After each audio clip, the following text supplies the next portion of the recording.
దొండకాయతోటి నేను పకోడీ చేయబోతాను. దొండకాయల పట్టేటి ఐటమ్స్: దొండకాయలు, 2 పచ్చిమిరపకాయలు, 1 ఆనియన్స్, ఎల్లుల్లి రెబ్బలు ఒక గడ్డ, అల్లం,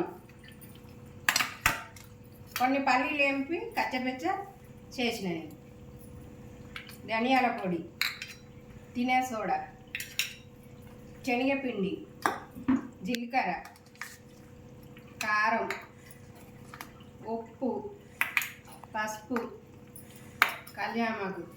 ఇప్పుడు మనం మిక్సీ జార్లో వేసుకుందాం.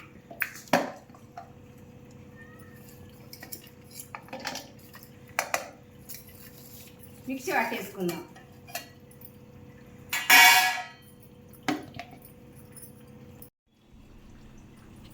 ఇప్పుడు కచ్చపిచ్చగా పట్టుకున్నామండి. ఇలా వేసేసుకుందాం.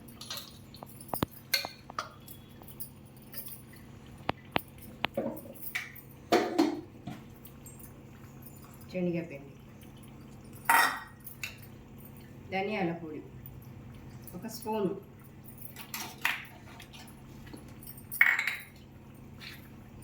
ఉప్పు, 1 స్పూన్ జీలకర్ర,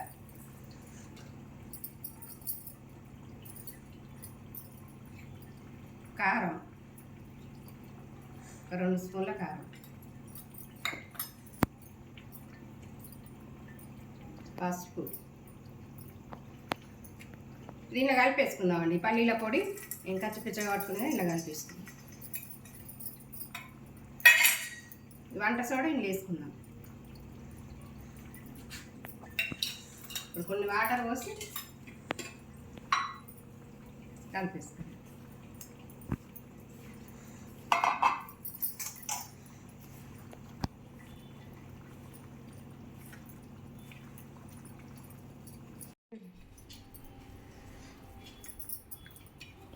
కళ్యామాకు వేసుకుందాం. కళ్యామాకు వేసుకొని ఇప్పుడు ఇట్లా గట్టిగానే కలుపుకొని, కొంచెం గట్టిగానే కలుపుకొని పకోడీ వేసుకోవాలి. నేను ముందే నూనె పోసి ఆయిల్ కాలుతుందని పెట్టుకున్నా. ప్లేస్ చేసుకోవాలి.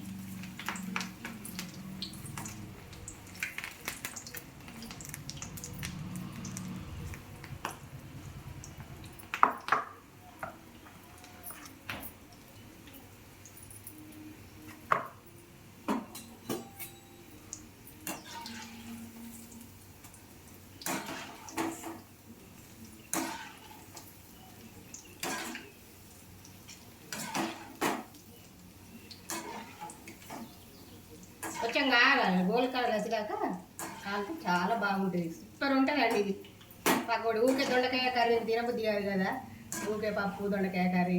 అందుకని నేను పకోడీ చేద్దామని, వెరైటీగా ఉంటుందని పకోడీ చేస్తాను. సూపర్ అంటే సూపర్ ఉన్నది. కాంతంటేనే గుమ్మ వాసన వస్తుంది.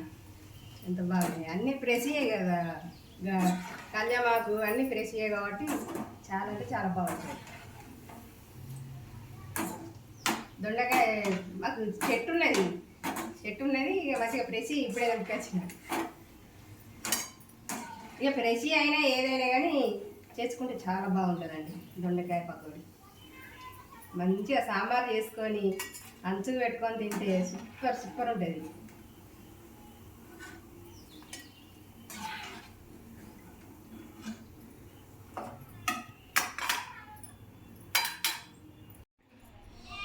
డెకరేషన్ చేసిన ఆనియన్స్ తోటి కొత్తిమీర, నిమ్మకాయ పిండుకొని తింటే బాగుంటుందండి. చాలా అంటే చాలా బాగుంటుంది. ఇప్పుడు వర్షాలు పడతాయి కదా, ఏదో ఒకటి చేసుకొని తినాలనిపిస్తుంది కాబట్టి నేను అన్నీ వెరైటీగా చేద్దామని. మీకు తెలియని వాళ్ళకు కొంచెం తెలుసుకోవాలి. ఇప్పటి పిల్లలకు చాలా మందికి సుధా తెలియదు ఏంటిది వంట చేసుడు ఎట్లా అది అని. ఇప్పుడు వాళ్ళ కోసమే నేను చేస్తాను. మీరు చూసి మీరు అన్నీ చేసుకొని తిని చూడండి, టేస్ట్ చేయండి, కామెంట్స్ చేయండి, లైక్ చేయండి, షేర్ చేయండి, సబ్స్క్రైబ్ చేయండి. గున్నమ్మ ఒకసారి మా గున్నమ్మకు టేస్ట్ చేసి ఎలా ఉందో చెప్తుంది. చిన్న తల్లి కదా, బంగారు తల్లి ఎట్లున్నదో టేస్ట్ చేసి చెప్తుంది. చాలా బాగుంది.